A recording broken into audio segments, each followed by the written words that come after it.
Good morning সবাইকে।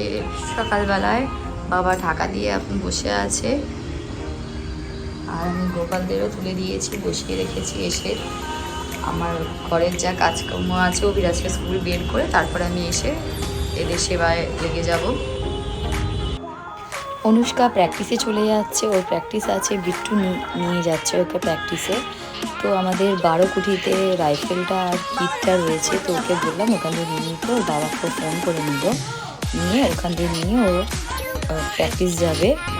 তারপর ততক্ষণে ঠাকুরমশাই চলে এসেছিলো আজকে পুজো দিতে, তাড়াতাড়ি করে আমার সব কিছু গোছানোই ছিল। আর এদিকে রান্নাবান্নারও প্রস্তুতি করতে হবে। তো রান্নাবান্না এদিকে আমার হয়ে গেছে, লাউ দিয়ে আর ধনেপাতা দিয়ে ডাল করেছি জিরে ফোড়ন দিয়ে। এদিকে পেঁয়াজ কলি, আলু, সিম আর ফুলকপি ভেজে নিয়েছি।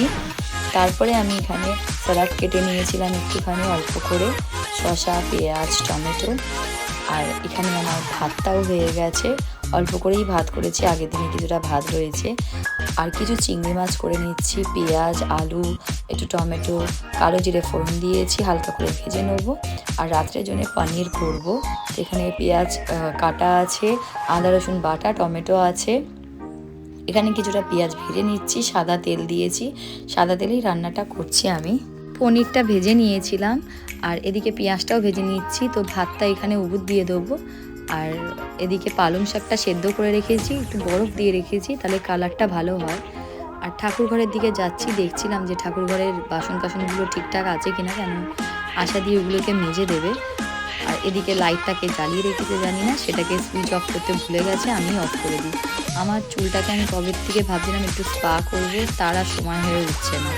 তো এদিকে আমি পালং শাকটাকে বেটে নিয়েছি, চিংড়ি মাছের তরকারিটা একটু কষাবো, একটু কষানো হলে তারপরে জল দেবো, যতক্ষণ না তেল বেরাচ্ছে। আর এদিকে যে আমি পালং পনিরটা করবো সেই মশলাটাকেও কষাচ্ছি। এই মশলাটা থেকেও যতক্ষণ না তেল বেরাচ্ছে ততক্ষণ আমি পালং শাক বাটাটা দিতে পারছি না। তো এই দেখতেই পাচ্ছ তেল বেরিয়ে এসছে। এবারে পালং শাক বাটাটা আমি দিয়ে দিচ্ছি, দিয়ে ভালো করে মিক্স করবো। তো এটা খেতে খুবই ভালো হয়, রুটি দিয়ে পরোটা দিয়ে খেতে খুব ভালো লাগে।